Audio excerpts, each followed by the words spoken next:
All right, everybody, welcome to episode 2 of Jits-Jargon. We're roughing it a little bit on this one. We got no video.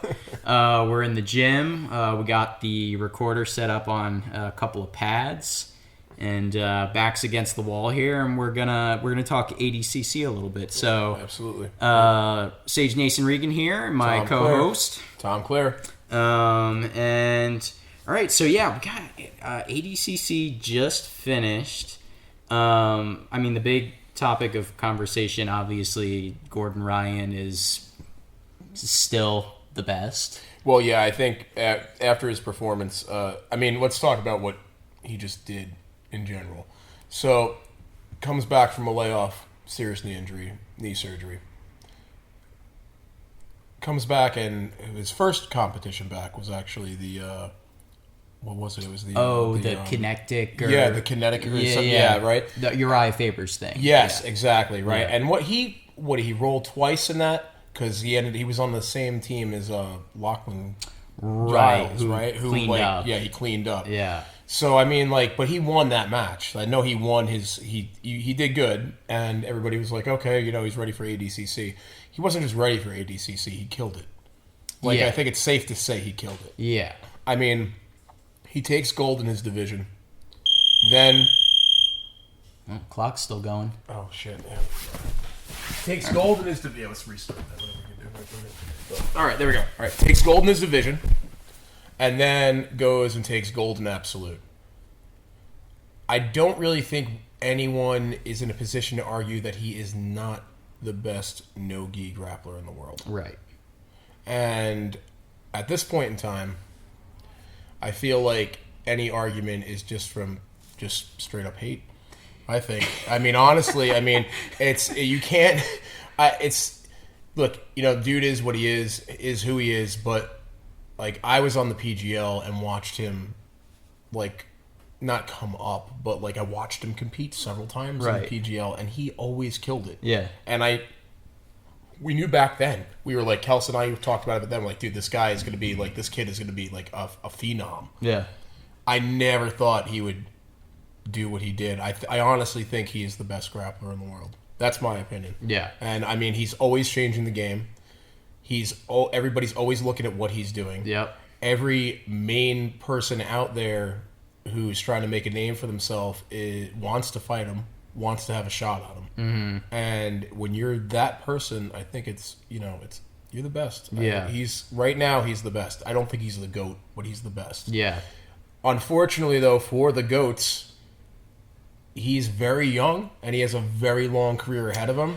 Yeah. And he's very well on his way to being the GOAT. And I don't see anybody really dethroning him anytime soon. So yeah, so to put it in perspective, he's, I think, 23 now. 23. Yeah. His record is something and please look this up, but it's something 67-4 or something like that. He has single-digit losses on his record. Yeah. And he's closer to 100 wins than he is to, to less than 50. And he's only 23. He's got at least 10 more years of solid competition in him, and he's going to blow everyone out of the water. And I guess the good news for everybody is that he's thinking about going over to MMA. I guess that's the good news. I just don't know what else you would do at this point in time. Not to hate, because, as a Brazilian Jiu-Jitsu black belt, not hating on pure sport BJJ, but it's not the same as no-gi. It's not. And I think that at this point in time, it was always kind of tongue-in-cheek, I feel. Saying that, no-gi submission grappling is it's a little bit of a different game than Brazilian Jiu-Jitsu. And, yes, you know that it is. You don't have the grips in no-gi that you have in BJJ, which get you by a lot where it wouldn't get you by, But I don't see a point of going to BJJ, right? And that's what he was talking about for a while. He was talking about going the worlds and doing this. But now we're talking about a super fight with him and Andre Galvao, which literally would solidify him to everybody that disagrees with what I said about him being the best right now. Right. That, I think, would do the trick if he beats him, right? Yeah. So when you're looking at the super fight at ADCC next year, what else really is there besides MMA? I mean, I don't think there's another route to go. There is pro wrestling, but at the same time, I mean, MMA is where there's going to be money, and Gordon Ryan he just wants to keep winning. Yeah, that's the thing. It's he has that drive to keep winning, and it looks like he'll do everything he can to do it. So I would love to see him make the transition just like Gary did. Yeah. But look at Gary, like he's back in grappling now. And it's not because he had an unsuccessful MMA career, it's because of a fight issue. Like, he can't get fights or something like that? I think it was how he ended up in ADCC was, who was it? Was it Oliver Taza got injured? It was one of his teammates got injured, and they dropped out, and then Nicky Ryan dropped down a division, and it opened it up for Gary Tonin to come in. And so, he was just kind of like, I'm always in shape. I'm always training jiu-jitsu. Let's do ADCC. I thought I read something about there being an issue with him and like him getting like good fights. It might have been. And that's the thing is like, because Gary's somebody I would like to see, not to steer away from Gordon, but like Gary's somebody I really want to see like go against like top tier athletes. Yeah. Because honestly, if they just keep feeding him these people that they're feeding him, it's just going to be the Gary Tonin show. Oh, you're talking about his MMA career? I mean, I'm a fan of watching the Gary Tonin show. I've watched the Gary Tonin show every fucking day. Yeah. I love Gary Tonin, but like I do want to see him actually get tested. Yes. As a fan of MMA, I want to see him get tested. And that's like, I love to see Gordon Ryan come up the same way. I hope that they do the same thing. I hope he makes the jump. I hope we see him at like a lower tier level of pro MMA first, getting some fights in, some good fights that he has a really good chance of winning, him doing his thing, him growing his game. I'd like to see him evolve. And, I'd love to see those guys actually end up fighting like, the elite MMA guys. Yeah. They obviously can beat them in grappling. Yeah. That's been proven time and time again. So now can they beat them in a combat situation? What do you think is a more valuable skill as a pure jiu-jitsu guy transitioning into MMA to become a more than adequate striker or to become a more than adequate wrestler? Because ideally you want to do both, question. Right? But so that's a good question, and the best thing about that question is I've lived this question pretty real. Mm-hmm. So I was just a jiu-jitsu guy during my MMA stint when I was fighting. I fought as a jiu-jitsu fighter. I mean, I trained Muay Thai. Mm-hmm. I trained what I considered at the time was boxing, was not boxing. It wasn't until I got with my boxing coach now that I know what boxing is. Right, okay. And what I should have trained. But back then, you just trained striking because you knew you had to train striking. Right. I was all about like the submissions, and I was like a submission guy. Mm-hmm. So I did not really get into striking. I would just hit stuff hard, learn basics, and be like, I'm doing a lot of bag work and a lot of sparring, and I was getting somewhere. Wasn't working on movement, wasn't working on head control. Mm-hmm. There's a lot of things I wasn't doing. When I started training wrestling and like boxing and kickboxing for MMA specifically, that changed everything. And that wasn't until after I stopped fighting, actually. Really? Yeah. And I mean, now, I feel like I think that I look at this as like a self-defense thing, mm-hmm. right? So if we are talking about like what's more important, like going into MMA, so I look at that as the same thing as I was saying, what's more important is self-defense, right? Because obviously in MMA, you can't just run up, grab somebody, pull guard, because it's not going to work against a trained fighter. It might not work against an untrained person that's just throwing a hard haymaker at you. Right. Let's be real, right? Yeah. So jiu-jitsu, although it has a very strong and dominant place in mixed martial arts, we were literally talking about this in combat jiu-jitsu down American Top Team yesterday. I was working with a bunch of police officers, and they were saying that they had just read articles about the most important thing for somebody to take for self-defense is boxing and wrestling. It's a combination of both. Yeah. And I agree. Yeah.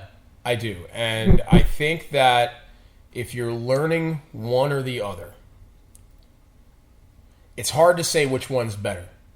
I think it's essential to learn both. Right. I think that you can get away with being a good and I'm a jiu-jitsu black belt, but I think you can get away with being a good boxer and a really good wrestler and have mediocre jiu-jitsu. I don't think you could have great jiu-jitsu and have mediocre boxing and wrestling. Gotcha. Because boxing displays, that's your range, right? Your jab is your range finder. Right. Understanding boxing, footwork, striking, throwing your hands, that's establishing your distance, your range, keeping the person away from you, keeping the person from coming into you, keeping the person from taking you down. Right. Right? Now, whereas wrestling, that's applied to now how do we get the person to move the way we need to open them up to take them down. And once we get a position, how do we effectively dominate, that position? Mm-hmm. How do we get there and really utilize that? How do we take him down? How do we ground and pound? What do we do there? The thing with jiu-jitsu is you get taken down the ground, you're comfortable, you be a high-level jiu-jitsu I'm talking about, from my standpoint. Right. You get taken down the ground, you're comfortable, right? Right. But if you get hit, it's different. Yes. So I think that having probably, I'm going to say the most important aspect, and I'm judging by the people that are current champions. If I had to pick between the two, okay, right, I'm saying boxing and wrestling is essential. Right. But I'd say wrestling is more important. Okay? Because understanding, getting around, controlling the person is huge. I only say this because when you look at the people that are elite, like athletes that are champions right now, most of them have wrestling backgrounds. Right. And they adapted striking to fit their wrestling. Right. So it's not vice versa. You don't see a lot. I mean, not saying it doesn't happen, but when you see a striker who's a striker, they're a striker, and they usually get beat by the wrestler. That's usually what happens. Usually what ends up happening. Yeah. Right. So I think that if I had to put, between the two, I'm going to say wrestling. Okay. I'm going to say wrestling. All right. All right. So back to ADCC. I'm going to pull up on my handy dandy new smartphone here. I just got handy dandy notebook. I just got an iPhone 10. I've been 10 years behind on smartphones. I remember you saying that, and you were like, "Damn, what I can do is blowing my mind right now." It's iPhone 10. I can access the internet right here, right now. All right, so let's see. All right, 99. Gordon Ryan won. Plus 99. Who was it? It was Kaynan Duarte. Nick Rodriguez was killing it. Yeah, and then Kaynan. How did he finish that? It was points. It was points. 3-0. It was points. Yeah, 3-0.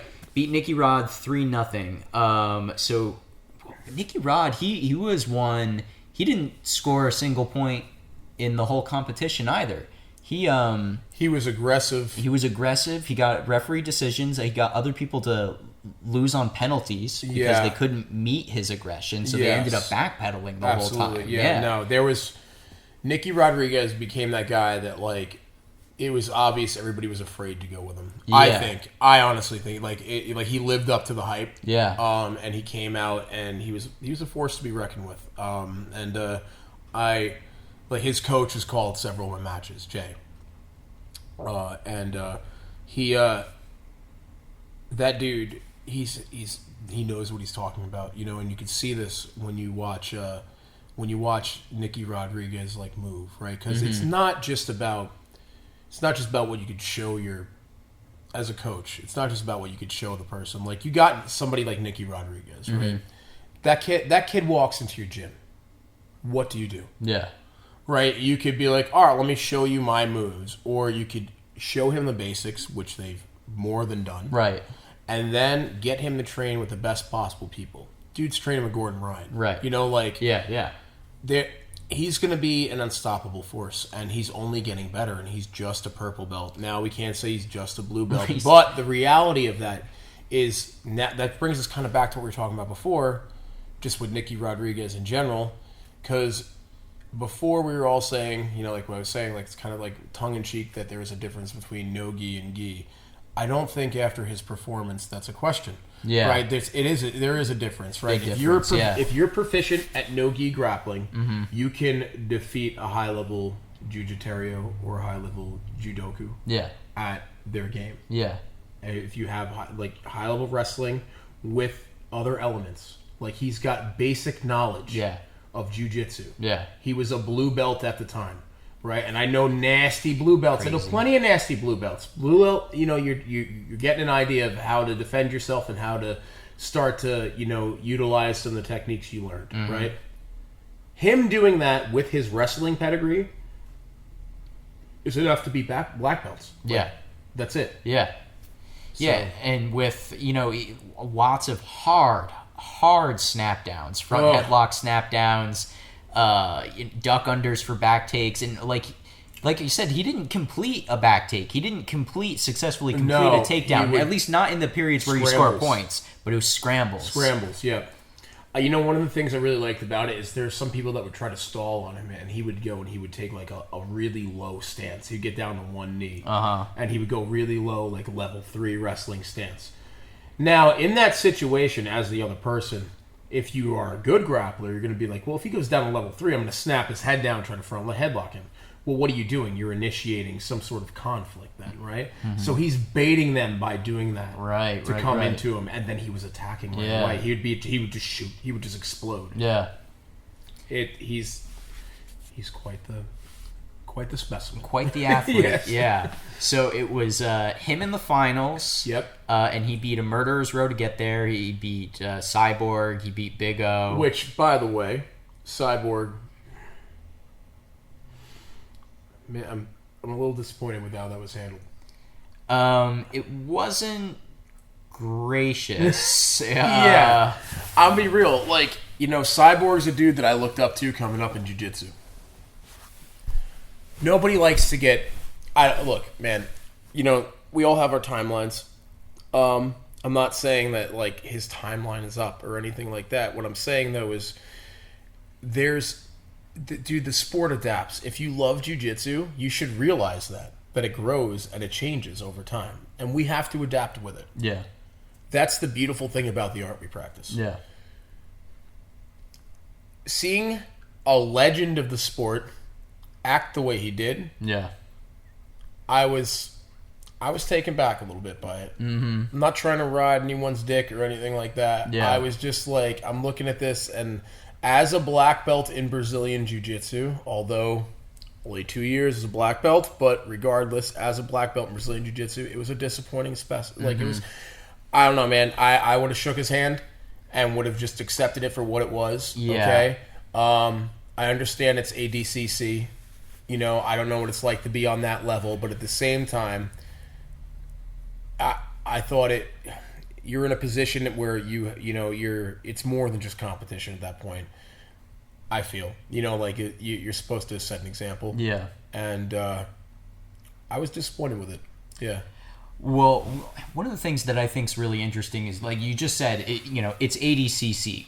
So, what I see is there's a lot of pride. And I see it not just a pride in oneself as an individual, as a competitor, as, Roberto Cyborg, but pride in jiu-jitsu, because he's a black belt and he's dedicated his whole life to this sport. And here he is, he's going against this young kid who's coming from a wrestling background and he barely knows any jiu-jitsu. That's what everyone keeps on saying. I was listening to an interview with Keenan Cornelius, and he's like, he doesn't know a whole lot of jiu-jitsu technique and positions, but he wrestles really well and he knows the basics, and no one can really stop him from doing what he's trying to do. That's the thing, though, because in no-gi submission grappling, it's not jiu-jitsu. It's not jiu-jitsu. It's no fucking gi submission grappling. Exactly. It's sambo. It's judo. Right. It's Brazilian jiu-jitsu. It's wrestling. It's fucking catch wrestling. Exactly. It's whatever the hell it is. So if you're going to put yourself out there and say, and I can tell you this as somebody that won, when I won gi worlds as a brown belt in sub only and good fight. Okay, so a good fight sub only brown belt worlds when I won it, right? Mm-hmm. There was a little thing where I'm like, oh man, damn. I got something going for me right now. Fucking translate to no-gi as a black belt. I feel like I'm a fucking white belt again. Yeah. Like, it doesn't matter what your level is. It's the game. Yeah. It's the game. Exactly. It's the game, dude, and it's changed. It's different. And it's not so different. It's just the fact that the rules can cater to wrestlers just as much as they can cater to submission grapplers. Yeah, yes. If a good wrestler knows enough defense to get to the end, they can win and will win on points. That's a thing. Yes. And what people are neglecting to realize is a lot of wrestlers, and I know this because my son in 8th grade, my stepson, is on varsity wrestling, right? So when he wrestles, I watch it, and a lot of the best matches, the high-tier matches, are fucking super technical. Yeah. Like, they're decided by, like a point. Yeah. And I'm, like, left in awe. Yeah, yeah. I'm like, dude, these kids are amazing. This is what Nicky Rodriguez is doing his entire life. Right.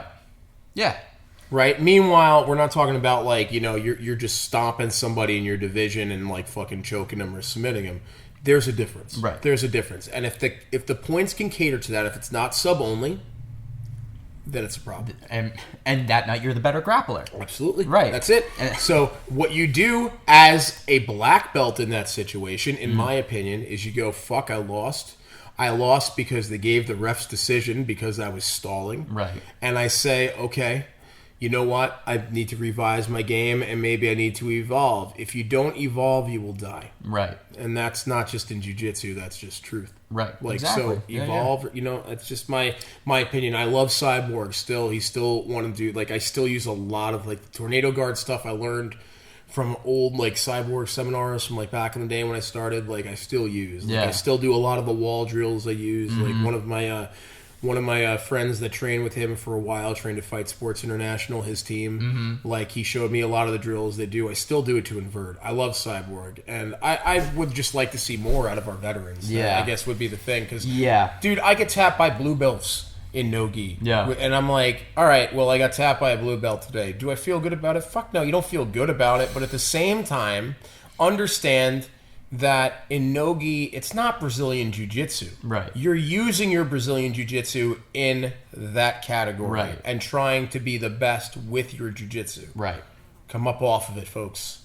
It ain't just BJJ. Yep. And all right, so we got Nicky Rod, and then we got Kynan on the other side of the bracket. Who won. And he, let's see, what did he get the first round? He went up against Eldar Rafi gave rear naked choke. Sorry, Eldar. That's how it goes. It's all good, man. And second round. First of all, let me just say, it takes a lot for any of these guys to get to ADCC.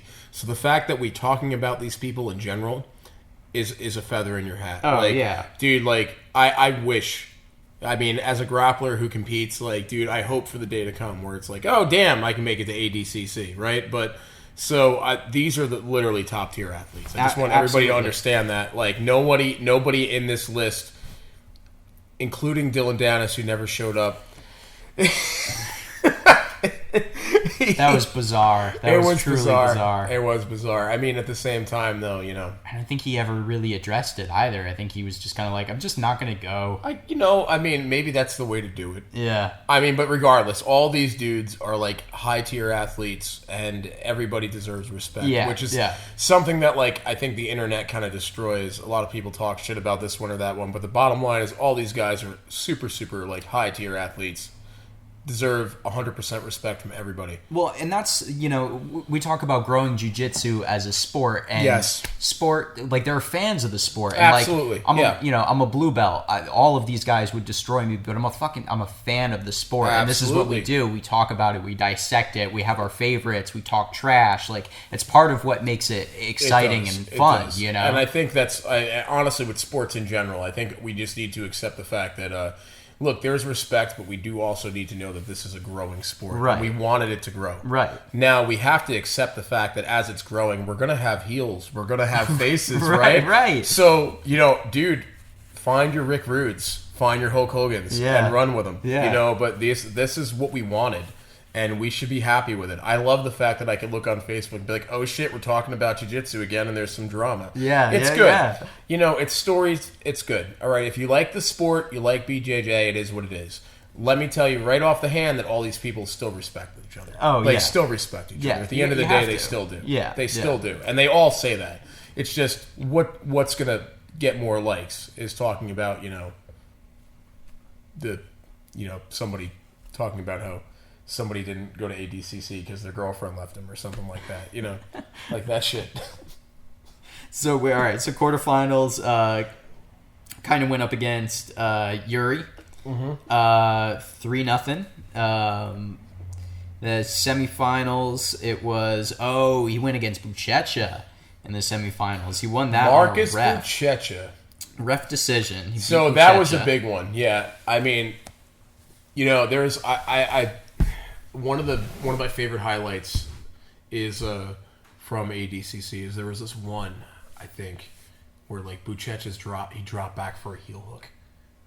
And that was completely unlike him. Yes. And that, if you have any argument with what I said before about how the sport's growing, Yeah. right? Marcus Buchecha dropped back from top position and attacked the heel hook. Yep. I will just leave that for you to dissect. Yeah. And decide what you want to do with Yeah, it. totally. And he beat Buchecha, referee decision, finals. Kainan Duarte versus Nicky Rod. Kainan Duarte 3-0. So he was the only one that was able to score on Nicky Rod. I think it was a takedown. I think he ended up taking him down. I honestly don't remember what it was. I think it was a takedown. I think it was a takedown from... He was in a guard position and ended up creating a scramble. I think he scored a takedown kind of off of his knees, like pushing off of guard. Yes, I think you're right. Yes. Which is super interesting. Yeah. Because it was... If I'm correct, and this is what ended up happening, it was jiu-jitsu grappling chained to wrestling that ended up beating the pure wrestler who was dominating everybody with wrestling. So it was mixed martial arts that beat the wrestler. Ah. How about that? Anyway, but that being said, Duarte was incredibly impressive, right? Yes. Let's talk about his first open weight match. Woo! Oh, man. Lachlan. Oh, Oh, man. Holy shit, dude. That guy continues to impress me. I'm a fan. Yeah. I am a fucking fan. He made a lot of fans. My God. I mean, I've been a fan, but after that, wow.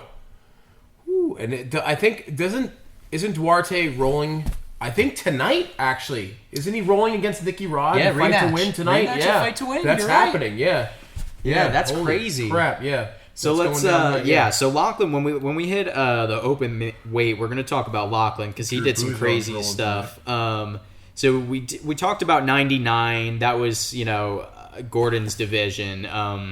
I kind of wanted to see a rematch between him and Vinnie Mag in the finals. That ended up not happening. I know Vinnie Mag was very upset about how he ended up losing his match. So I'm going to be real with you. I completely missed Vinnie Mag's match. Okay. And I've only read about it. I have not really got to watch it or anything like Yeah, that. Did neither you have get to see I. it? Okay. No, I just read what he said about it. Okay. And he did explain it pretty well, at least his understanding of what the rule set is and what actually ended up transpiring. Who was it against? His first round match. Okay, first round he had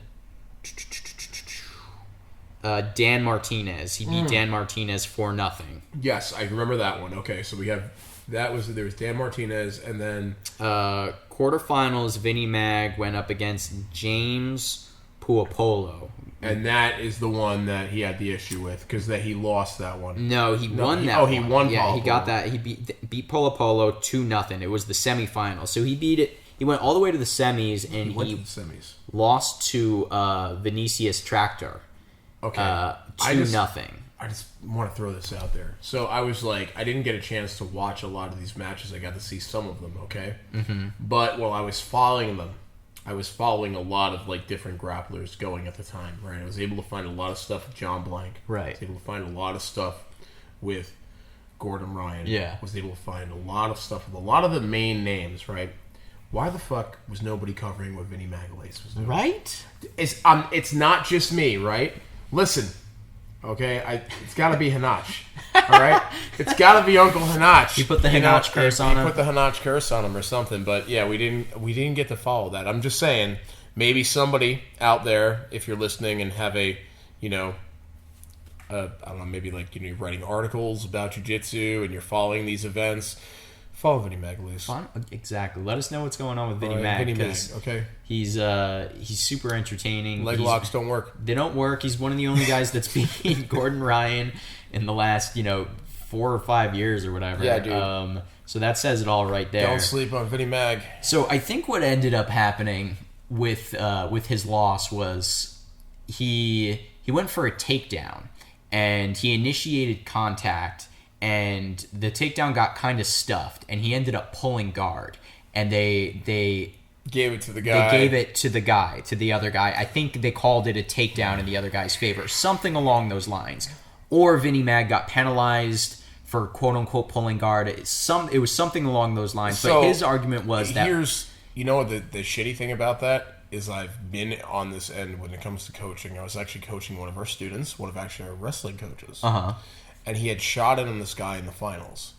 And it was a stalemate. Right. The dude gave him like the hip, right? Put the hip forward, stopping it, trying to get the crossface in. I watched our coach stand up, regrip control, and pull guard. Uh-huh. They gave the dude points for a takedown. Right. So the reality of that is I was pissed at the time too.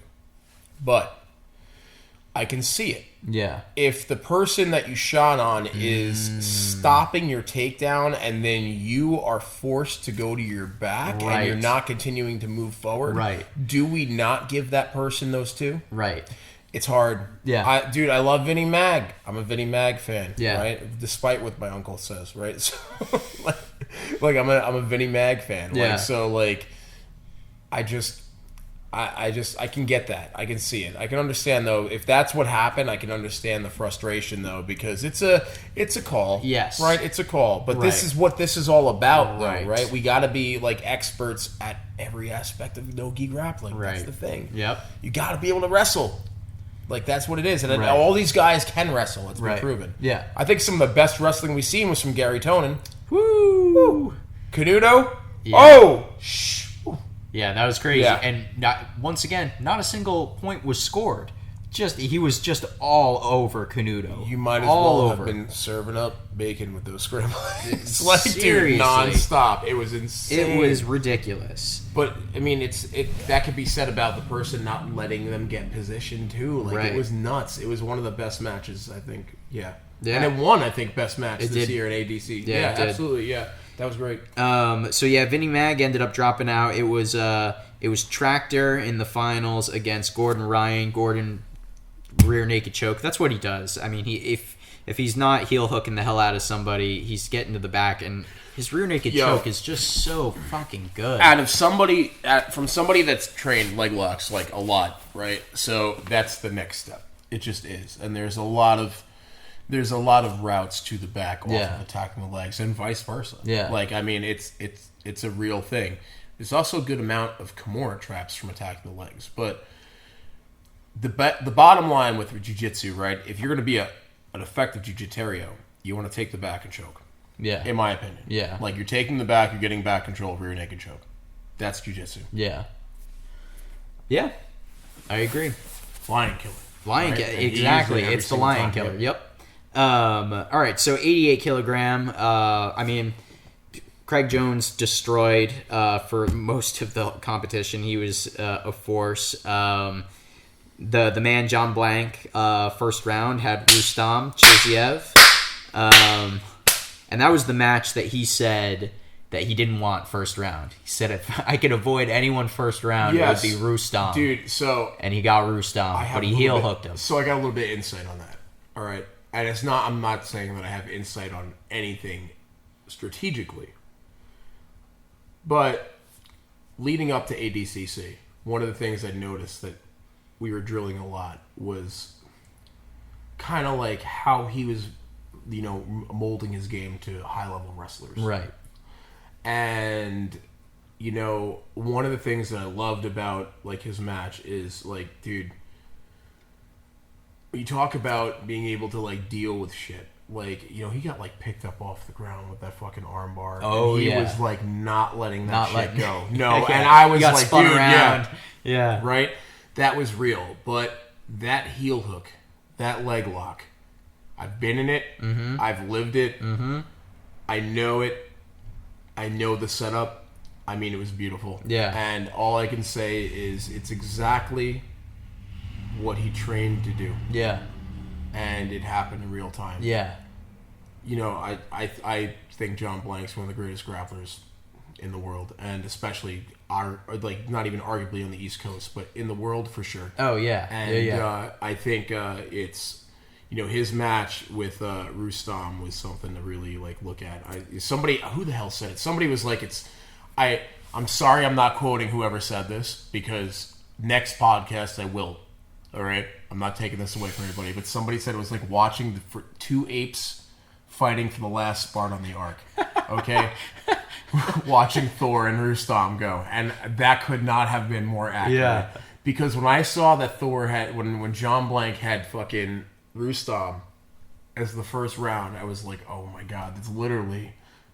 Like, Rustam. Like, I've seen Rustam. I've witnessed it in person. Like, when I was on the PGL, I watched him roll against other guys, and he is just magnificent. Yeah. He is quite the specimen, okay? He wears a sweater all the time. All the time. Right? No, but seriously, he's really solid. Yeah. And, dude, Thor never ceases to amaze me, and he didn't change this ADCC. Yeah. Motherfucker Jones. Craig Jones. Craig fucking Jones, man. Like, dude, Craig Jones, I love Craig Jones. Love me some Craig Jones. I really was rooting for my man. I was rooting for Thor, but Craig Jones. Yeah, Craig Jones is, he's going to be the guy in the 88 kilogram division for a long time. That's going to be who you got to get past. I mean, and obviously he took silver this year. There are people that are beating him. He has losses on his record, but he adapts very well. If you beat him once, it's going to be a hell of a lot harder to beat him the second time, unless your name is Gordon Ryan, in which case it just seems to get easier every time. That's true. Yeah. But yeah, so John Blank tore it up. What was his second match? He won on points. He won, I think it was referee decision. Let me see. Right? I got it right. Decision or points. Yeah. It was against Murillo Santana. Yes, it was against Santana. Yep. Which is a big deal. Yeah, no, it is a big. Everything that he did was a big deal. Yeah, like that's a big deal. Dude, like he took 4th place overall. Yeah. In the division. Yeah. And dude, like as a student of his, I'm super proud. As a team, like guy that trains with him. Somebody that like alumni, somebody that like trains with those dudes. Like it's awesome to see how far they come. I honestly think I'm gonna quote J.M. Holland, who I know will listen to this. And when I say that, they kind of showed up to ADCC and butt fucked everybody in their mouths. So I mean, I was really stoked to see that. So, I love those guys. Yeah. I mean, dude, those dudes are legit. JM and Zach have been working for years on just like holding it down, doing what they do, creating just a great jiu-jitsu atmosphere. And John Blank, I feel, is such a good example of the product of what they have to offer as coaches. Mm-hmm. If you don't look at John Blank, look at Grace Gundrum. But if you don't look at John Blank, then I don't know why you're listening to this podcast. Yeah. So, like, seriously, they're some of the best in the world. Yeah. And, and to put it in perspective, the numbers 1, 2, and 3 seeds pretty much ended up finishing 1, 2, and 3 in that division. Mm-hmm. It was it got scrambled a little bit. Craig Jones was number 1. Hinger was number 2. Mateus Denise was number 3. Yep. and it finished. Mateus took first place. Which, by the way, we'll say for the record that I honestly thought that Hinger was going to take it. I thought that Josh was going to do it. Really? I did. I mean, I was rooting for Thor, obviously, but I thought that like if I had to, like if I was a betting man, I was saying that like I was thinking like Josh was the way to go. Yeah. Right. Interesting. I honestly did not see the results that happened happening. Yeah. So that threw me off. Yeah. Mateus really threw me off. Yeah. I'm not saying, dude, because MG, arguably the GOAT. Yeah. All right? We know where he comes from. Yeah. Right? So it's nothing crazy. Should we be surprised? Right. Should we? No. And maybe it's just a reminder. Right. Maybe it's just a reminder that at the end of the day, we could be sitting here talking about all this shit, but at the end of the day, Marcelo Garcia is the fucking greatest of all time. Right. So we should just leave it alone. But anyway.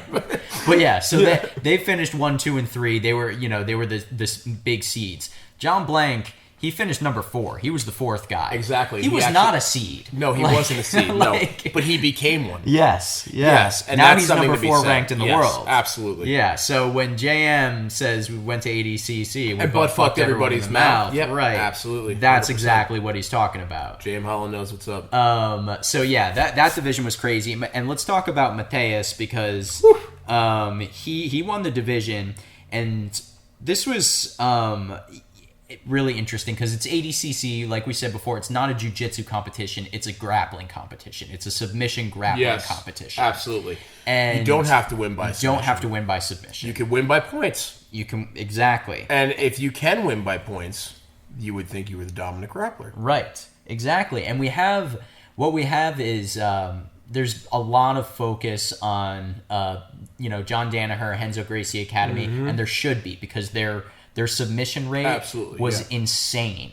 No, it ADCC. is nuts. It was nuts. And I think total they had 12 submissions from everyone at the school, and like 7 of them were just Gordon Ryan. Like it was ridiculous. I will be 100% honest. At this gym, at the gym that we train at, okay, we have 2 students that get to train with John Danaher. Yeah. One who is a John Danaher student that comes in and trains with us when he's here. He has shown me so much finishing shit. Yes. It is ridiculous. Yes. And so that, in and of itself, is something to take away from it. Precisely. However, what we have is a couple of people that were from that gym that got a lot of praise, and there was a lot of focus on them because they had some highlight reel finishes. They didn't get the top spot on the podium. Even though they got the highlight reel finishes, they ended up getting out-grappled by these guys that were focusing heavily on positional dominance. And it's not the sexiest thing in the world, but you can't deny that you got out-grappled. Yep. I think there's an easy thing we could say about this. It's very simple. Just to kind of bring it all together. I don't want to get too close to the mic to say it, but I want the mic to record this. Position before submission. That's what's going to win. Yeah. Okay, that's what's going to win because it's not real life. It's not in the street. If it's in the street, it's in the MMA. It's different, but not really because you need to get position first. Right. Then you can beat the hell out of the person. Right. Right? Or you could submit them. Right. That's what it's about. And so, like we said before, Craig Jones was annihilating this division. He won every match that he won by submission. He caught a heel hook, he caught a guillotine, and he caught a rear naked choke. But then he got to the finals, and he went against Mateus, and he didn't get anything. and Mateus scored points. And Craig Jones got out-grappled in that match, and he took silver. And it really, really helped me to put the focus back on how important it is to be able to pass the guard, to be able to stick a takedown, to be able to hold someone down in side control, the value of that. Stop it before it works. Right. So I'm going back to, so I had that, dude, I love my team. I love American Top Team Connecticut. I was down yesterday in the morning. I trained 5 times yesterday, by the way. The second time I trained, right, was down at ATT. And when I went down there, David Taharis was teaching, I said, combat jiu-jitsu. And David Taharis is, you guys don't know him because he doesn't compete a lot because he's fucking like a high-level state trooper for Connecticut. Okay. But the reality is I'm training with guys like when I go to his class, when I went to his class, there was nothing but like, you know, guys that do this for a living. Now, I'm not talking about grappling for a living. I'm talking about defending themselves for a living. Right? You kind of go over what's true and what's untrue. What's real and what's not real. And when I feel like no-gi submission grappling is just a really good kind of like a look, like a view into, okay, this is what's going to happen, right? I mean, granted, dude, you should be training gi for self-defense because we don't really, you know, I don't know what department you work for if you're a police officer listening to this, but hopefully you don't have to take anybody down naked a lot. Mm-hmm. I know I'm sure it happens a lot. A couple times here and there, PCP, right? But, you know, we don't have to do this all the time. The reality of the situation is when you look at what's effective and what's not effective, those guys that have to do this every day, they're only training certain aspects of the art. Right. And they're training for control. Right. For top position. Right. They're not training an inversion off of their back. They're not training some funky leg lock setup from sitting from like butterfly guard. Mm-hmm. They're training, if this guy gets on top of me, he might kill me. Right. That's the essence of Brazilian Jiu-Jitsu. Yes. Right? That's what we started training for. Yeah. Sport is sport. Mm-hmm. Reality is reality. Right. If you berimbolo on somebody and they have a knife in their pocket, you're getting stabbed. That's the point. So, like, you know, it's that, right? So, when I was down there, it just like, you know, he loves Jiu-Jitsu. He does a lot of jits. He's a purple belt, right? But he also is a guy that, like, if he gets on top of you, you're not getting him off of you. Okay. All right? It's not happening, and there's a reason for it. That, in and of itself, is, like, kind of like a good look into when you look at competition, you look at what's effective and what's not effective, right? Let's go back to, like, our bread and butter jiu-jitsu. Yeah. Okay. That's what's effective. Yeah. All right, Jacques Mikado. Correct me if I'm wrong. All right. I think you know the quote I'm about to say, right? The more jiu-jitsu you learn, the less jiu-jitsu you use. Yep. Okay, that's a true fucking statement. Yep. All right. And it all has to do with, like, you know, what you're doing, how you're controlling. So in that situation where somebody's trying to attack a specific thing, we all know what Craig Jones is doing. Right. We know his game, right? I would label Craig Jones as a Kazushi guy, somebody that breaks the balance. I think, honestly, not to hate, I think he's a better version of Eddie Cummings. Okay, that's how I look at Craig Jones. That's okay. But at the same time, Craig Jones is also the difference between the two of them. He's also he's multi-dimensional. He has different types of like attacks, things like that. So with him, the way that, you know, he acted, he was doing what he's good at.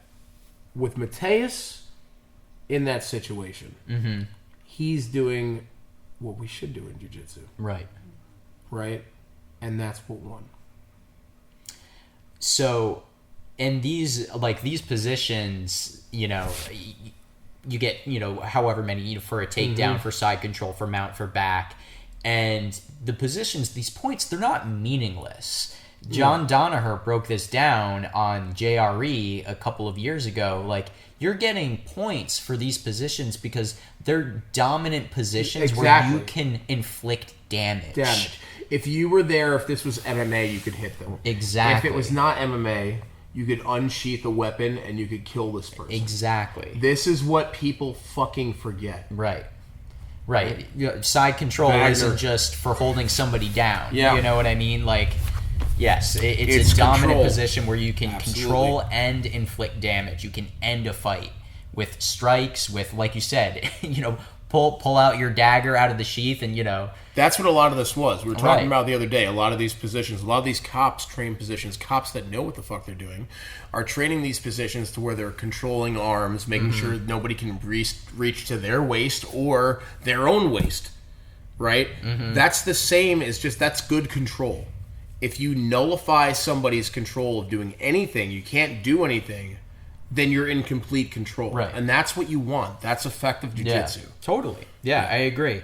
And Matthias Denise, that was a great example of the effectiveness of that approach to jiu-jitsu, that approach to grappling. So fucking big ups to Matthias, big ups to Marcelo Garcia Academy. Absolutely. Hell yeah. Yeah, that was crazy. It was an awesome performance. So 77, JT Torres, 2 times in a row. He's the man. Yeah, JT, I don't have much to say. Yeah. JT is JT. Yeah. There's very few times where I look at a card and then when I see JT Torres' name, I don't be like, oh, he's the guy winning this division. Exactly. So, he is who he is. Yeah. And I think that he's making a name for himself into that running category, too. Yeah. Honestly, JT Torres, I think, if you're going to look at all these people that have won and call them GOATs or anything like that, yeah. I think at some point in time you got to look at all these other lower level weights that nobody talks about, and not that this is a low weight, but at the same time, I feel like it's not. Dude, JT Torres is very fucking dominant. Oh yes, He's in the argument as well for being where he's at right now.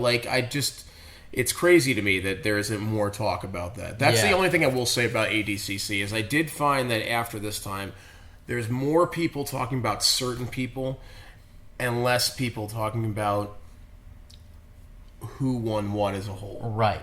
Right? I mean, it's great to see the guys that are getting their due get their due, but at the same time, let's talk about everybody that won. Yes. Let's talk about everybody that won their divisions. Mm-hmm. Let's talk about everybody that put on impressive performances. Yes. And everybody that deserves to have that their hat in. I think JT Torres is one of them. Yeah, he's exactly. So he won. First match was by a penalty point. Okay.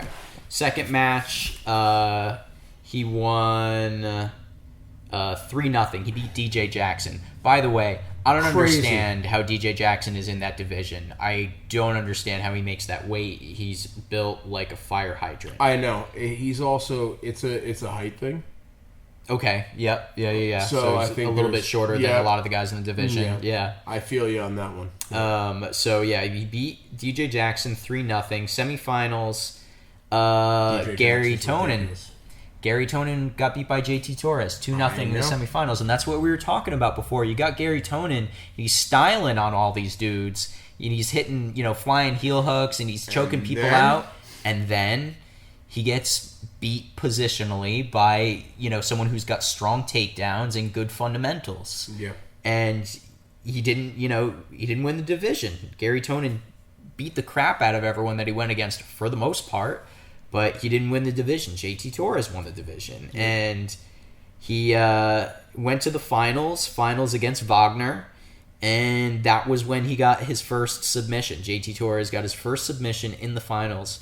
Beat Wagner by rear naked choke. Which says it all. Because Wagner ain't no joke. Wagner is Wagner. Yeah. Right? I mean, dude, make jiu-jitsu violent again, right? Exactly. I mean, he's so mean. Yeah. I love it. And, JT Torres, again, solidifies himself as being up there. Yeah. He, I don't know. There's not much to say. It is what it is. Yeah. He beat everybody there was to beat. Yeah.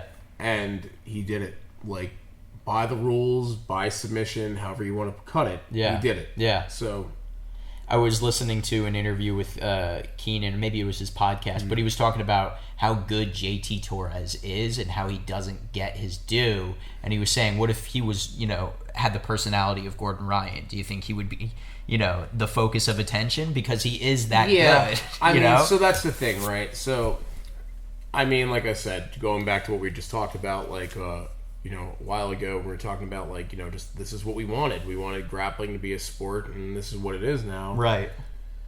At some point, people, if we're going to run with it, they're going to assume their roles, and unfortunately, good technique doesn't always sell. So that's why he doesn't get his due. Right? Yeah. So it's he's not really going out on a limb talking trash about people that he's not really taking the face part or taking the heel part. Right. He's just being a grappler, yeah. which is fine. It's respectable. Right. But if you're going to do this for a profession, you want to make more money. Right. At some point in time, you got to decide: are you going to play the game, or are you not going to play the game? I honestly think that's what it comes down to. Yeah. And you don't have to nix your values for it, but you just have to kind of put yourself out there. Yeah. He's just doing what he does, Yeah. and there's nothing wrong with that. Yeah. Like, there's nothing wrong with that. It's just, that's what it is. So if you don't know, if somebody's questioning why there's more people talking about him or things like that, like Keenan is Keenan, right? But yeah. Keenan also has his own niche. Like Keenan also has like a good fan base, that type of thing. Not just for his jiu-jitsu, but like, I follow Keenan on social media. Yeah. Right? He's always doing crazy crap and stuff like that. Yeah. Just kind of like, he just did a tutorial wearing sunglasses so he didn't get an eye infection again.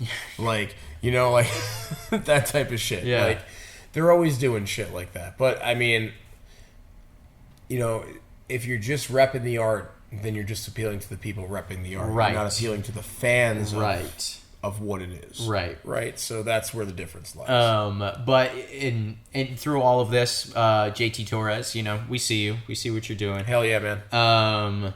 So 66 kilogram division, Augusto Mendez took the division. He was the old man in the division. Yeah. And he beat everyone. I did not see that coming. I mean, maybe I should have because he's ridiculous. But, I mean, you got Paulo Miao, you got the Rotolo kid, you got I got something to say Mickey about Ryan. That. Like, all right, so this is what I have to say about that division. Yeah. I'll leave it at this. Okay. All right, very short and sweet, okay?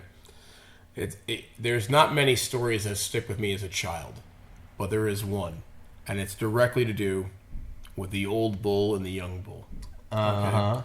There's an old bull and a young bull standing up on a hill, and they're looking down, and across the valley, there's a field below them full of cattle.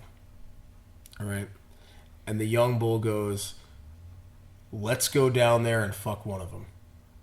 Let's run down there and fuck one of them. okay. Right? And the old bull looks at the young bull and goes, no, son. Let's walk down there and fuck them all. That's how I feel about that division. So Augusto Mendez, he walked through and he fucked them all while they were all trying to run through. He. God, it was his time, man. Yeah, man. I mean, he beat. It's the thing. That's the thing. Some of these guys, nobody understands what goes behind the scenes. Yeah. All right. These guys compete so much.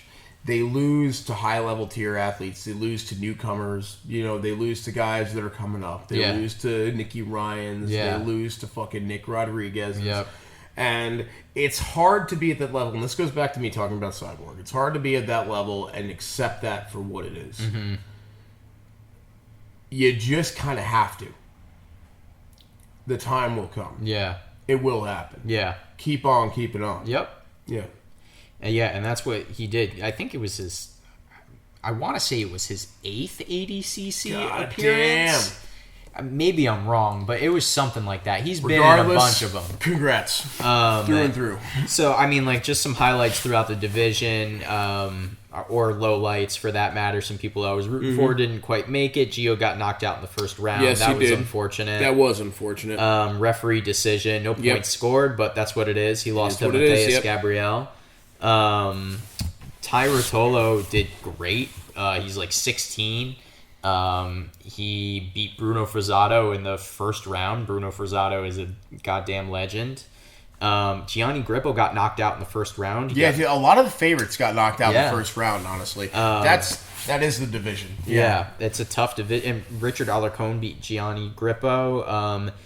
Kennedy Maciel Coperina's son, that was a big story because Coperina gave up his spot in the division because he was the winner last time, and he said, I'm giving it up and I want my son to take my spot, and damn did he make it worth their while. Fucking dude.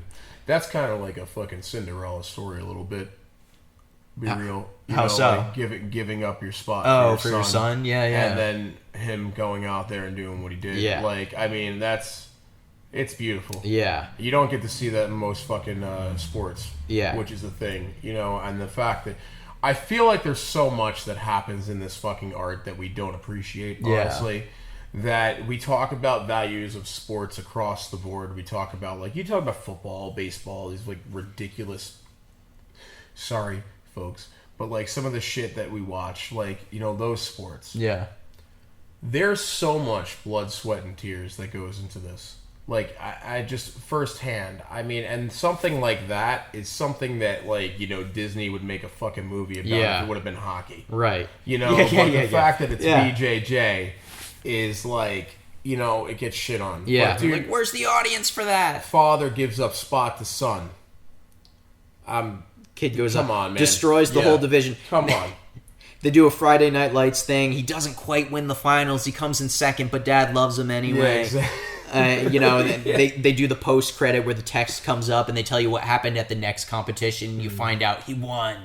But yeah, so Kennedy Maciel, he destroyed it. I think was he in the finals? No. Yes, Maciel. He was. Yeah, Cobrina's son was in the finals against Taquino.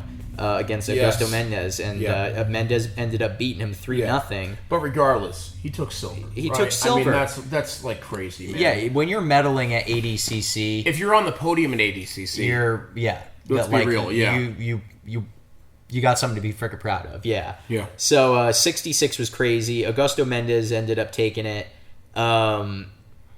If anyone wants to just see one image from that division, look up the image of Ty Rotolo knee barring Paulo Miao.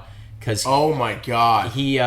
Paulo Miao was up on points and he was just not gonna tap. And the look on his face getting knee barred versus the look on Ty's face giving the knee bar, the juxtaposition is hilarious. It's insane. No, that's crazy. Like it's nuts because he's like literally breaking his knee. Yeah. And Miao's looking at him like, yeah, I'm not even mad, homie. Right. Like, it's like the same Jeff Glover and Ramilo Barral, right? Was that what it was? Yeah, right. That fucking, that meme, it's like that meme relived all over again. Like, breaking the knee, dude's got this, like, look on his face, like, I'm giving it everything I got to break his leg, and always like, whatever.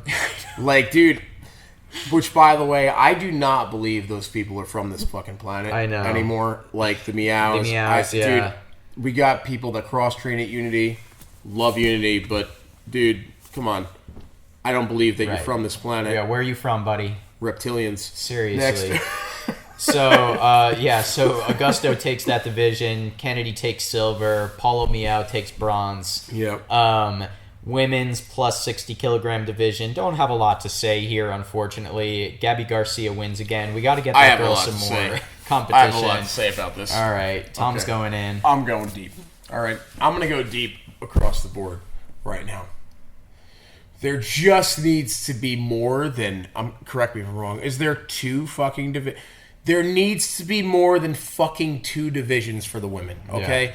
Gabby Garcia... Look, I'm not shitting on Gabby. I love Gabby, okay? I think that Gabby is an amazing human being in terms of what she does and how big she is and how she carries herself and what she does. I follow her on Instagram, all right? I like Gabby Garcia. I'm not speaking anything against her, but at the same time, she's going to win. She's going to win. She's going to win. Yeah. The Mackenzie Dern thing was like winning the lotto. Yeah. That was like, we need more divisions. Yeah. We need more divisions. I know these girls have to be out there. And at some point in time, maybe a super fight for Gabby. Yeah. Maybe really go out there and just find somebody that can hold their own. Yeah. Like, Gabby's one of the only people that I look at and I'm like, maybe she should just grapple dudes. Like, and I mean that with all due respect. Yeah. I'm not saying anything about her not being a female. That she is legit. I'm pretty sure she kicked the fucking shit out of me, honestly. So it's like, dude, like, what the fuck? Like, I want to see her go against somebody like... I just want to see her get her due, and I don't want to see people make fun of her. Yeah. Like, that's the thing, because it's not her fault. Like, she's a big girl, and I think, honestly, she doesn't do anything. Like, she's just a big girl. Like, she's a big girl. She was big across the board her whole life. Like, you know, everybody, like, throws out steroids things. Steroids did not make her grow the way that she grew. She grew that way, and you know, she's a woman, like, and she deserves to, like, have a shot in the women's division like any other woman. I will say that. I just think there needs to be more than fucking 2 weight classes. That doesn't make sense. Yeah, it's insane. And like you were saying before, with, you know, there being more competition for someone like that, I would like to see that in her MMA career too, because I want I want to see her fucking compete. I really, don't want to see Gabby fight a fat, out of shape Japanese ex-pro wrestling woman. Exactly. That's what I don't want to see. But that's what the fuck people see. Right. And honestly, it's unfair to Gabby. Yeah. It's not just unfair. Gabby Garcia is an elite jiu-jitsu. She is an elite jiu-jitsu. Yeah. And she has every right to represent that. And honestly, we just kind of need to find it. She's big. It is what it is. She's always been big. Yeah. Yeah, so I think this was her fourth. I think she's tied with Marcela Garcia for most division title wins. And that shouldn't be taken away from her. She's really killed it in ADCC, and I'm happy to see what she does. I would like to... I don't know, maybe women out there, if you're looking to get into ADCC, start training to fight Gabby. Yeah, because maybe that's what we need. Maybe we need more women to actually start training to fight Gabby Garcia. Yeah. Maybe we need more people trying to fight heavier. Because I don't know how else this is going to go if they don't add another weight class. There's got to be at least one more. There has to be at least one more. And I honestly think there should be more than one more. Yeah. I don't think it's fair that there's two. Yeah. The men have how many weight classes? I don't know, 4, 5, 6, something like that. Let's Plus get the more absolutes. Yeah, the women aren't allowed to compete in the absolute because there's only 2 freaking divisions. Yeah. Let's see Gabby go in the absolute. Yeah. I'd like to see some of these guys try to fucking tap her in absolute. I think that she'd do better than anybody would think, really. Yeah, she would probably do pretty well. Yep. I'm a fan of Gabby Garcia. She ends up winning the division by Kimura. She got in the finals. The 60 kilogram division women's was pretty crazy. There was these girls were not wanting to tap. That was the one that had multiple injuries, right? There was an arm break. Yep. All right, so I understand everything's in the line, right? But come on. You need your arm. Yeah. I don't know. Can't train without your arm. No, you can't train without your arm, and that's time off. As somebody that's been out from injuries and hates it, you just can't do it. I know plenty of guys that they get caught in certain things, and as high level as they are, they're like, dude, if I get caught in deep, I'm tapping. Yeah. I know it. The fight is before the technique happens. Right. I said this a lot. Yeah. To be a good jiu-jitsu or jiu-jitsu, you get stuck in this position, right? That position you're fighting tooth and nail to get out of. Absolutely. When you get stuck in a submission that is done. Yeah. It's not always about grit. You have to realize your technique has failed at that point in time. You are stuck because you got caught. Right. Because your technique failed. Yes. Now, where do we go from here? Yeah. Do you let it break and hope that you can continue the match? Maybe. But does that show that you had better jiu-jitsu? No. Or does it just show you had more balls? Right. Yeah, right. Honestly, you're the tougher person. That's one of my favorite things that you've said regarding positions that are checkmate is if you got here, your technique has already failed you. Absolutely. Just tap. Yeah. Just tap. No, when you're there. Yeah. Because understand, if we're going back to what we talked about at the beginning as to what's more important, right? If you're with Gordon Ryan and you get in this position, he's breaking your shit and probably taking it home with him. Right. Okay? So maybe you get out of the arm bar after your arm breaks. I'm just using this as an example. Right. Right. Okay, what did that show? Did that show that you can avoid getting stuck in an arm bar? No, it just showed that you're fucking crazy right now. Honestly, let's be real. You can go through with it. Your adrenaline dump was good. I know you're fucking icing that shit tomorrow. Yeah. Yep. I know that shit's in the sling. Yep. Okay? I know your knee popped. Yep. I know this happened. I know that happened. It's that's not the thing. If we're looking at the pure sport aspect of it, it's okay, well, what's the goal? So then it comes down to, well, all right, well, now it's more medal chasing, right? So now these guys are just these girls or guys, in this case girls, they just want gold. Oh, yeah. And that's great. Yeah, it's admirable because everybody understands that. And you're going to do what you got to do. Jacare did it. Yep. And he won. Jacare let his arm fucking break and he won. Dude, that was real. That's not crazy. Yeah. But I think that something that should be said is if you are a competitor at this high level, I'm just saying this across the board, and you have students that look at you and come to your classes every week, and they're looking up to you, and they see that, I know the personal gain from that. Mm-hmm. I understand that. But always think outside the box. Always think about what's going to happen outside of that. Yeah. Is your white belt student going to let his arm break? Are you going to lose a student now because of that happening, because of what you did? Think about it. Yeah. Like, that's a real thing. I'm not saying anything against it. Competition's competition, and we love it, okay? You do what you got to do. If you want to let your arm break and you think you can get out of it, you can choke the person out, awesome. I talked about this before. There was like a Sambo fucking video of this guy getting like caught in a heel hook. His knee blows out. He chokes the guy unconscious. I think we actually showed it on the last podcast. We might have. I don't think we talked about it. We talked didn't find about it, though. yeah.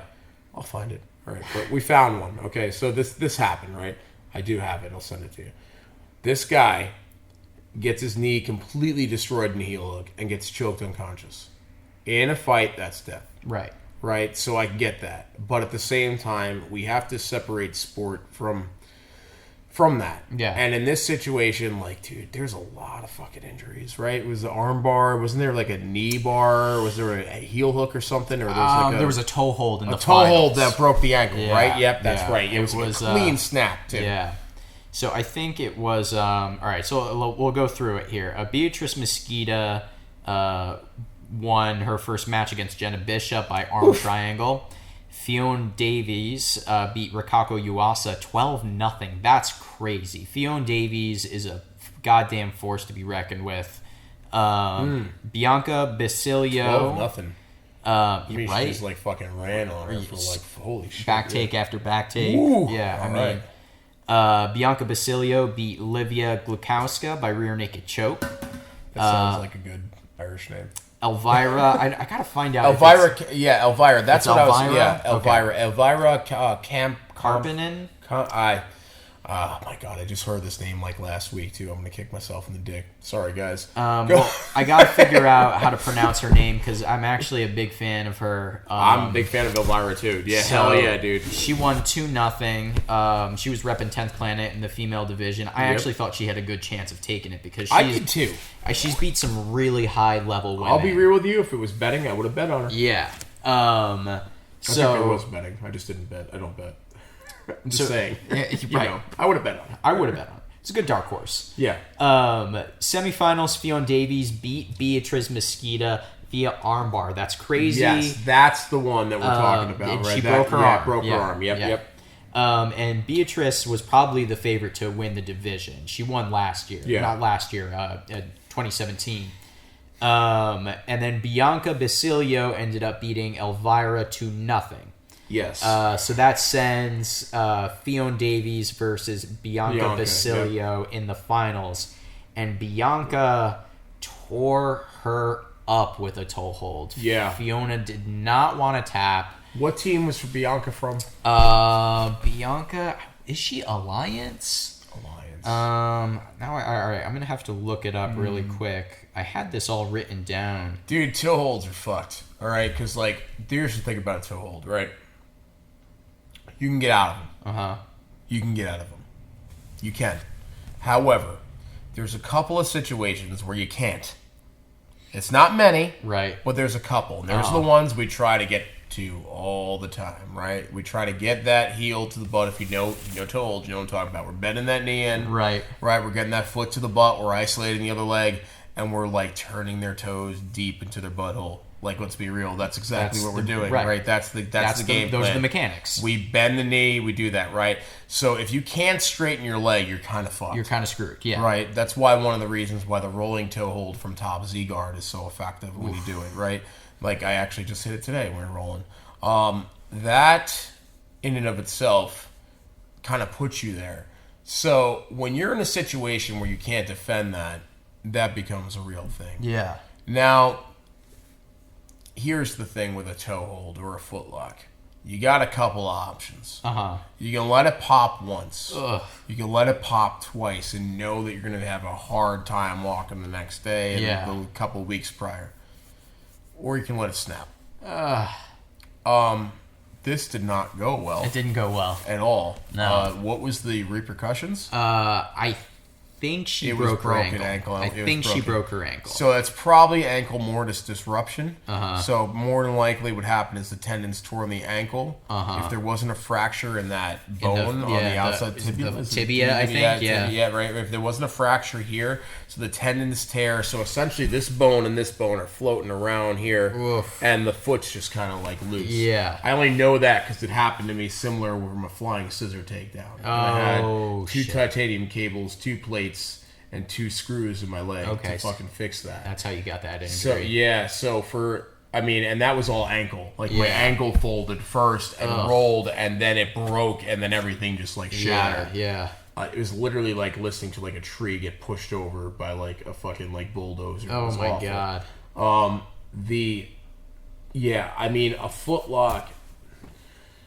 Like, again, if you're doing this and you're going to let your shit break, I hope this is what you're doing as a profession. Right. As somebody that does this as a profession, I hope you're doing this as a profession, because when I didn't have this to fall back on and I broke shit from doing this Right. and missed work, it was terrible. Yeah. So I hope that all these people are in, like, but we know that that's not true. Yeah. We know a lot of these people work full-time Yeah. jobs. I know for a fact that a lot of the grapplers that competed in ADCC still work fucking full-time jobs. John Blank. Yeah, like, dude, these guys work fucking, they work. It's these guys and girls, not just guys. It's just, it's crazy, man. Like, if you're going to let that go that far, damn, I mean, it's a medal. Yeah. It's a medal. And there's competitors actually on the wall above us. I have it written, and I'm going to read it right now because this is a good thing. Competition should never be the reason for doing BJJ. It should be the consequence of loving BJJ.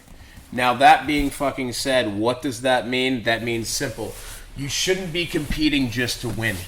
You shouldn't be competing just to get that gold medal. You shouldn't be competing just to go out there and prove that you're the best. Obviously, that's your goal. You should be competing to test your skill because you love the martial art that you're doing. My opinion. Yeah. So anyway, you asked before what team Bianca Basilia was. Yep. She's Almeida JJ. Okay. Yeah. Okay. All right. So Ricardo on that? Ricardo? It is Caio. Okay. Caio Almeida. That's who she got her black belt from. So yeah, she ends up winning the division, Bianca Basilio. So there are a lot of really high level women in jiu-jitsu right now. Yeah, I agree. And like we were saying before, there's no reason there can't be more weight classes at ADCC for that at this point. Because it's fucking exciting. If you watched any of those matches, they were fucking exciting. So I would love to see 2 or 3 more women's divisions at ADCC. Let's get that shit going. All right. Yeah. So we're on to the absolutes. So let's talk Lachlan. He drilled this shit today and hit it like twice. Yeah. I was watching. He subs. He subs everyone except for Gordon Ryan. Yep, he subbed Kanyan Duarte. In the first round match. In how long? Was it like under a minute or something? I think it was a minute 30 or something like that. Yeah, it was something like that, right? It was quick. It was very quick. And, Duarte just won his division. And everybody's looking at him like he's like God. Yeah. At this point in time. And then he comes in and he does it. Yeah. So, the thing that I will say about this is one of the, as a competitor, this is why when you lose a fucking division, you stick around and do the next one. you all right? Stick around, you do the You stick around, you do the next one. Yeah. Okay? Because not everything goes the way we want it to go to right away. Okay? We all have the ability to have these options. We have the ability, like if we do a division, you sign up for a division, you lost your first round match, good. Sit on it, wait, and compete again. Yeah. Wait for the other one. Don't drop out because you're tired. Don't drop out because you don't want to. This is something we do. And this is the reason why. Because this shit turns out to be a huge deal. Yeah. Because he took third. He took third in absolute. In absolute. He's, I think he's the only other person. Lost his division. Took third in absolute. So he lost to Dante Leone, who ended up beating Lucas Lepre. So everyone was just kind of like, all right, that's a tough go. I get that. 80-20 motherfuckers. So, but then he ends up, he sticks around. He took Craig Jones's spot in the absolute. Craig Jones got injured, and he took Craig's spot. I was wondering why we didn't get to see those leopard print shorts back in action. Yeah, he impressive, by the way. Right? When you go out there with leopard print shorts, man, you do what Craig Jones did. Motherfucker Jones. Yeah. Motherfucker Jones. So Lachlan goes out and heel hooks Kynan first round, very quick. Second round, who does he get? He gets Patrick Gaudio. Heel hooks him. Yep. Now all of these guys. Spoiler alert. All of these guys are at least 30 pounds heavier than him, so he's destroying guys in at least 2 weight classes above him. I think there's something to be said about that. So then he goes up against the man Gordon Ryan. Gordon Ryan's a little bit too savvy. Gordon Ryan gets him by rear naked choke. So Lachlan's got the 3rd place match against Muhammad Ali. At this point in time, if anybody fucking leg locks Gordon Ryan. Right. It's Hail Mary. It's, you've literally found Sasquatch, essentially. Yes. So Lachlan, he's got Muhammad Ali for the 3rd place match, and guess Best what? name in fucking grappling, by the way. When I saw that shit just put across the board on the first time, Muhammad Ali, I was like, no. No, there's not a guy named... Are you kidding me? Yes, that's great, by the way. Yeah. Fan of the name. Awesome. Way to go. All right, go. So, yeah. Sorry, though, Muhammad. 3rd place, Lachlan Giles, guess what? Heel hook. 80-20. 80-20, baby. 80-20. So he kind of... I was watching Keenan doing a live stream, watching it, and he's sitting there and he's laughing his ass off because he's just like, Lachlan's ruining the whole tournament. Like, he honestly, he just kind of threw a monkey wrench into the whole absolute division. No one got to see the matchups that they wanted because Lachlan was just destroying all these big guys. Here's the thing, and this is like another, like, dude, there were so many really good, like, awesome, like, good old sports, like, things to take away from this, okay? This is one. Yeah. You lose your division. Yeah. You go sit and cry. You be a bitch about it. Right? Or instead, you get pissed off. You can know who the fuck you are. You can come the fuck back. And then beat everybody minus Gordon Ryan. Minus Gordon Ryan. Right? That is there to beat. Yep. And that's exactly what he did. Yeah. And I think that speaks a tremendous amount about his determination, his demeanor, and his personality. Yeah. Not many people have that ability. Not many people have the resilience to bounce back from a loss like that. Especially on this stage. He lost his first round. His first match. Yeah. Yep. And that was... And everybody was really bummed about it. Everybody thought that he was going to do a lot better. Yep. And he had a lot going too. That dude sat on that bench and got pissed. That's what he did. Yeah. And fucking said this isn't happening again. And then goes back and beats the fucking winner of... The 99 dude, plus. Holy the 99 shit. plus. God, that beats Connie Duarte, right? And then he comes back. And then he beats the next dude. Then Patrick he beats Gaudio. Patrick Gaudio. Then he wins one more. No, he loses to Gordon Ryan. And then he beats... Muhammad Ali to win, right? So win 3rd. Win bronze. Lachlan Giles, my friend. That's nothing to sneeze at. I owe you a beer. Good job, sir. And I believe he's the only other person except for Marcelo Garcia to medal in the absolute division from the 77. I believe. Regardless, he's one of the few. He's one of the few. So whether he's the only other person outside of the GOAT or not outside, he still did it. Yeah. And it was fucking impressive.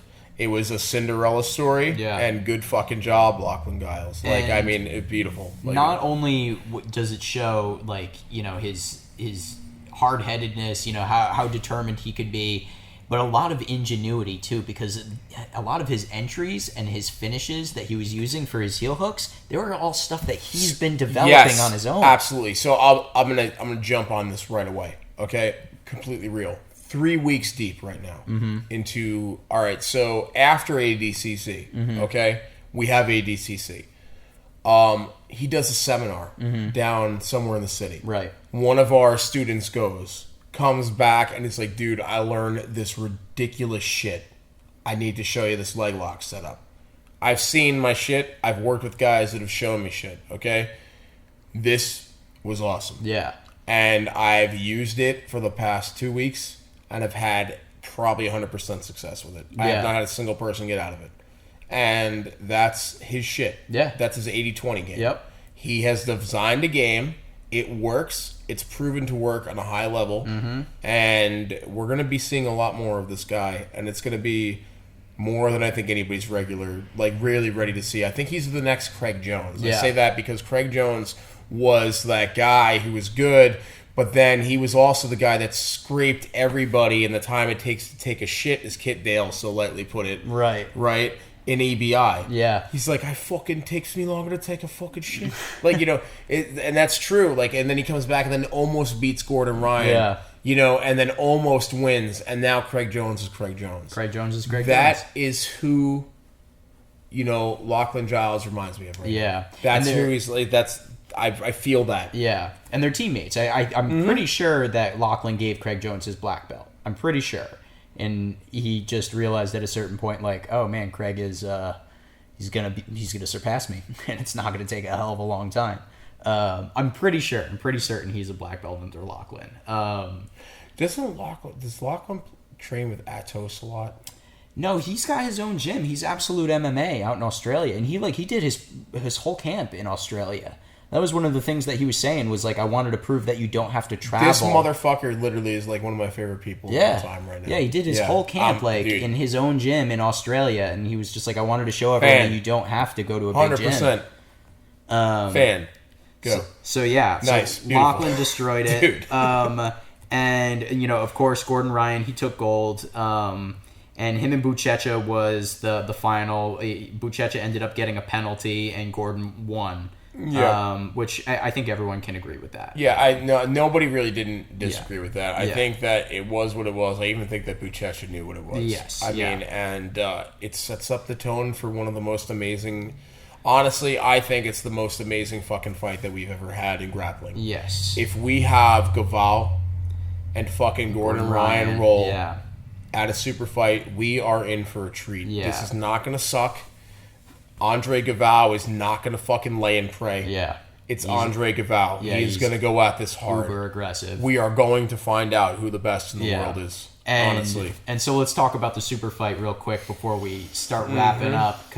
Felipe Pena, and Andre Gaval, that was the fight. Yes, it was. And I believe they were 2-2 going into this fight. It was, yep. It was a tied rubber match. And Andre Galvao was all over him. Well, it's more than a rubber match. Rubber match is the third match. Right? But the quadruple gubber match. This is the breaker, the tiebreaker. Tiebreaker. Andre Galvao was all over him. I mean, he did not let him breathe. It was takedown after takedown, scramble after scramble. And after seeing that, I gotta tell ya, that's a tough match for Gordon Ryan. If they go up against one another under the ADCC rule set and Galvao grapples the way he grappled Pena, that's tough. A hard match. That's going to be a tough win for Gordon. So I'm going to put one further on you. All right. Okay, what if we do it under the ADCC rule set? And then furthermore, we also drug test under WADA restrictions the entire year leading up to it. I'm either naive or I'm an optimist because I want to believe that jiu-jitsu is much cleaner than it probably is. So I'm like, I will tell you it's not. No problem. They'll both be fine. As somebody, dude, I've done steroids. As somebody that's done steroids, No, so you're saying... I'm saying... Okay. I'm saying that I would like to see both of these guys. Look, dude, there's a lot of heat going into this, and I'm not saying anything against it. All right, and I will do the argument from the other side, too. There's a lot of people that feel that since this is a sport that technically you or your sponsors have to pay for... Right. You should be able to do whatever the fuck you want. And there's logic there. There's logic there. Yeah. There is logic there. Yeah. I agree. Yeah. I honestly agree. Yeah. I'm like, if you're really fucking paying for your shit, you know what? Then you should pay whatever you do. Yeah. Right? That being said, I think that I know that they're destined for Worlds under IBJJF. That's a big development. That's going to change the game. I know it's going to change the game. Yeah. There are guys that should not look the way they do. Yeah. This is a real thing. This is a real fucking thing. I can tell you right now, there's a difference between me weighing 225 and being out of shape and me being 225 and in shape. Okay? And that difference all has to do with what's getting shoved into a butt cheek. All right? This is the thing. I would love to see this happen. Anyway, we cut it, right? I just for the sake of if this is really a thing, because we haven't talked about this at all. But one of the big topics of conversation at ADCC this year was the amount of steroids. That was a big thing. Okay. And it's hard to sit here and try to make an argument that all these people are natural, when I know personally what's natural and what's not natural. Okay, yeah. So, would it be cool to see all these people go against it? Maybe. Yeah. But maybe not. Maybe it's the worst grappling fucking shit you ever paid to see. This is the thing. So, I just kind of want to, cap it off on this. I'm saying it, because, with Andre Galvao and Gordon Ryan, that's something I'd love to see just clean. Yeah. Guys that were, tested, WADA throughout the year. Yeah. Right? But that being said, since we pay for this sport, we have to pay for that. Right. So if we're wanting that, we want these restrictions, we want these tests done, we have to pay for that through our fees, because this isn't handled by a board or anything. Right, right. Maybe it should be. Yeah. Maybe it should be. Maybe if it's this tight, if we're getting this big, then maybe it's fucking finally time that we get an Olympic committee and all this shit. I would love to see Brazilian Jiu-Jitsu get the representation it deserves. Yeah. I think it's one of the greatest sports of all time. It's my favorite martial art of all time. Mm-hmm. I honestly think that we deserve a shot in the Olympics, and if that means people get drug tested, cool. If not, fuck it. Just let them shove whatever they want into their body, and I want to see it happen. Yeah. And in which case, bring it on, right? But I do think that this is a hard match for Gordon Ryan. I think no matter how we cut it, it's going to be a hard match for Gordon Ryan. I think it's the only fucking match for Gordon Ryan. I agree. Because you can't look at any... Unless we can, fucking, resurrect Kimura in his prime at a young age, I don't see anybody else who's fucking, going to be able to deal with the specimen of Gordon Ryan. Yeah. And Gordon Ryan's Gordon Ryan, but Andre Galvao is the only other. Andre Galvao looks like the fucking guy in the beginning of Prometheus. You ever see Prometheus? Yeah. The dude who's completely white, the alien that throws himself in and gets it. Yeah, the architect. Where there's zero fucking neck and just all trap. That's Andre Galvao. Yeah. Yeah, he's his wrestling for jiu-jitsu is so fucking dominant. I have used so much from the two of them. Honestly, in modeling our curriculum, things like that, I have used so much warm-ups, basic drills, shit from watching Gordon Ryan and Andre Galvao. Yeah. These are literally two of the most influential people in jiu-jitsu, in my opinion. Yeah. And I think in a lot of people's opinion, this is the shit. I am so excited about this match. I'm so fucking hyped. Yeah. I want this to happen so bad. Yeah. I don't care how it happens, honestly. Yeah, so hopefully Andre Galvao doesn't retire. He's got 2 years. He, you initially said this was his last match, and then when Gordon won absolutes and he won his match, he said, I could do the fight. So we'll see what happens. That's obviously the matchup. He can't say no. That's how I feel. He can't say no, because if Gordon would have fucking flunked, which we all know he didn't, and we all know he wouldn't, right? Then he could have walked away clean sky, right? Yeah. But I honestly think it was a double-edged sword. I think that he knew that if Gordon Ryan did what Gordon Ryan said that he was going to do, he was going to have to look at this. Yeah. And I think he was ready for it. Yep. And I think he'll do it. Yep, I do too. If he doesn't do it, I guess that ends that discussion. Yeah. But, at the same time, I really hope it happens. Yeah. I do want to see it go down. Yeah, I agree. All right, we're gonna wrap it up. Yeah. Episode 2, ADCC coverage. We're gonna try and get this up on iTunes. So start checking us out on iTunes. Jits-Jargon. And we're gonna get episode 3 rolling sometime real soon. There's a whole lot of awesome grappling happening right now. Hell yeah, there's a lot of good stuff Like going we down. just said, Kainan Duarte versus Nicky Rod 2. The rematch is happening tonight. So at the very We'll least, get together. Yeah, we'll talk about it. We'll Yeah. talk about that as well. You want to say anything? Yeah, I just want to give a shout out to American Top Team Connecticut, 10th Planet Fairfield, 10th Planet Bethlehem, Finishers MMA, and big congratulations to John Blank on opening up 10th Planet Allentown. The grand opening is going to be going down, I believe, it's like very early November. Mm-hmm. Check it out. Soon, 10th Planet Allentown is very soon. It's on a Sunday. Definitely try to make it. Dude, John Blank is one of the best in the world. And if you're in the, if you're in the Connecticut, New York,